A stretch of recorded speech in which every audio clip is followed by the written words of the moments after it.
Everyone is after our national wealth, our Baloch national wealth. हमारी वक्त तमाम जमीन दासा कुल शे दासा ताकि सहूलत दी अलबत्ता हुकूमत गोशी के सरदार पे नलोटत मकराना तो सरदार नेस्ते हमारा सरदारी निजाम नेस्ते माँ नहीं सक मकराना दिन रहे और शीर नहर हमारा बारात ओला शहद नहरंत में शीर नहरा बदहाल मखलूक आफ वर्गे नेस्ते अजमाश बार पस्तन एक हमारा इलाका है कि गुस्सा सरदारी नए से ज्यादा तरक्की कर कि तरक्की हमारे अवाम लोटी हमारे अवाम गजर भी हमारे अवाम जरूरत भी ये न कि तरक्की हमारी कि गवर्नमेंट जोर में गुस्सा जला जोर अदा टोसी बिली हमारे गुस्से की जामनी तहां एयरफील्ड तहां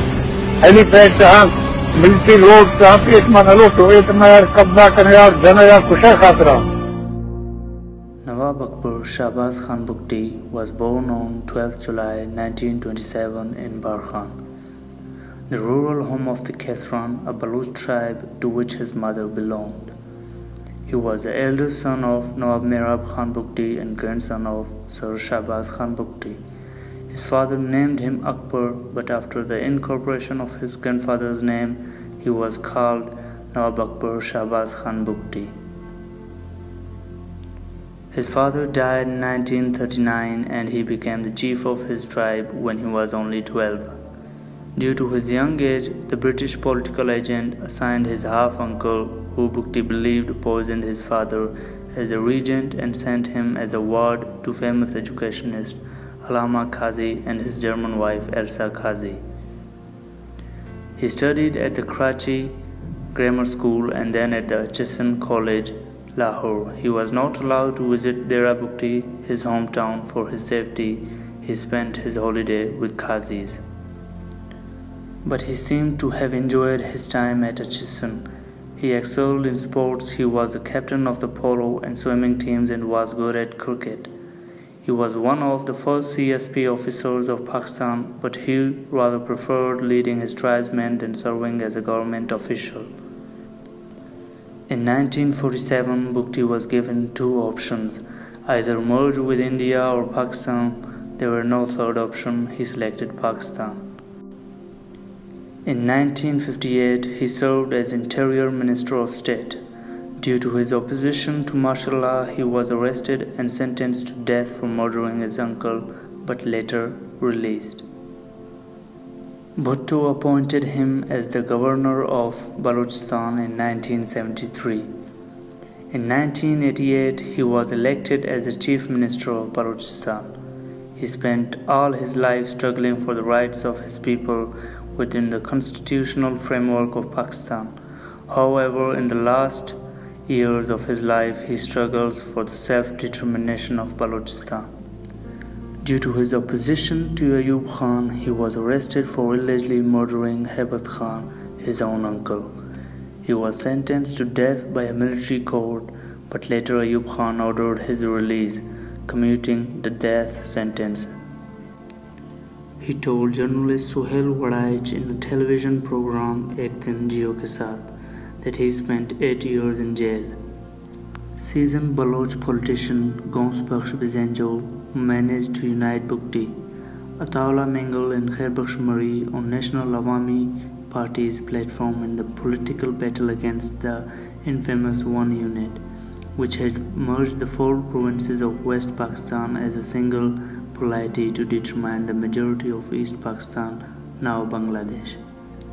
The One Unit program, established on November 22, 1954, was eventually dismantled in 1970 and Balochistan got provincial status.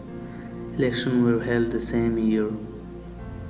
Bugti had been banned from holding political office by the military court since 1960. Thus he could not contest the elections, but he campaigned on behalf of the NAP, which formed a coalition government in Balochistan. Bugti's younger brother Ahmed Nawaz Bugti was elected as a member of the first Balochistan Assembly.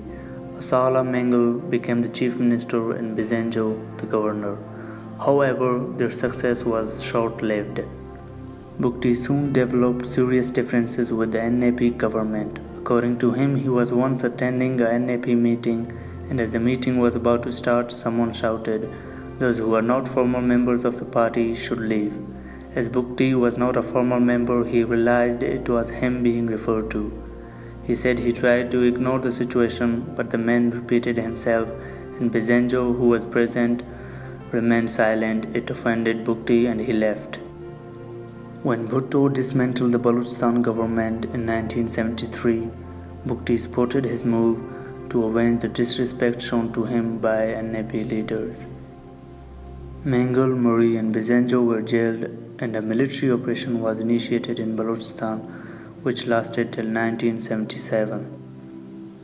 Bhutto also took advantage of the sour relationship of Bugti with other Baloch leaders. He appointed him as the governor of Balochistan on February 15, 1973. But Bugti said he realized he was being used and he developed serious issues with Bhutto and eventually resigned 9 months after his appointment. He remained silent during most of Ziaul Haq's dictatorship. He did not contest the non-party elections in 1985. He formed the Balochistan National Alliance in 1988 and contested general elections the same year. He was elected as a member of the Balochistan Assembly and eventually the Chief Minister. He served as the provincial chief till 1990 when the assemblies were dissolved by the federal government. In August 1990, he set up the Jamhuri Watan Party in the elections the same year. He was again elected as a member of the Balochistan Assembly. In 1993, he supported Benazir Bhutto and was elected as a member of the National Assembly. Their alliance didn't last long either, and he initiated an opposition campaign against her. The last time he held an office was in 1997 when he was elected as a member of the National Assembly. He confined himself in Dera Bugti after the murder of his son Nawabzada Salal Bugti, whom he considered his heir in June 1992. On January 2, 2005, Dr. Shazia Khalid, a female doctor at the Pakistan Petroleum Limited, was raped by an army captain. Bugti demanded punishment for the rapist as the incident had happened in his area, and he considered it a dishonor to Baloch society.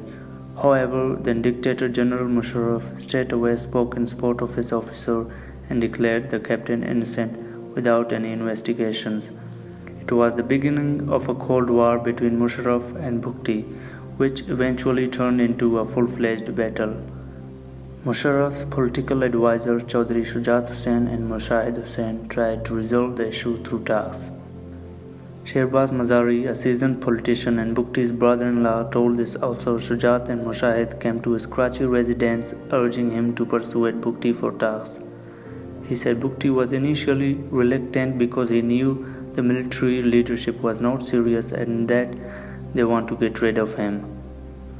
After much persuasion from Mazari, he agreed for talks. The government's negotiators met him in Dera Bugti, but the talks failed, and Bugti claimed the negotiators had not been given any authority to resolve the issues.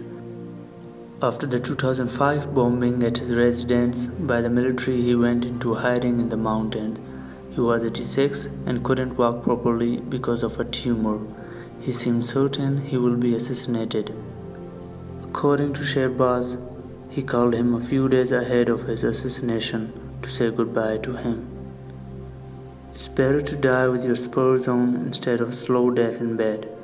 I'd rather death come to me while I'm fighting for a purpose," he told Time magazine in his last interview.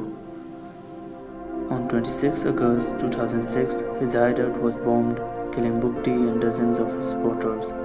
21 army soldiers were also killed in the ensuing battle. Violent protests erupted throughout Balochistan. Government offices and machinery were burned into ashes by angry protesters. His body, sealed in a coffin, was buried in Dera Bugti without the presence of his family. Bugti's murder changed Balochistan politics forever. It not only gave a new impetus to the Baloch insurgency for a separate homeland, it also made Bugti the undisputed hero of the contemporary Baloch politics. He is no longer remembered as the young man who voted for Pakistan. For the Baloch separatist, his image is that of an old but strong man on a camel leading the Baloch fighters towards the destination of free Balochistan.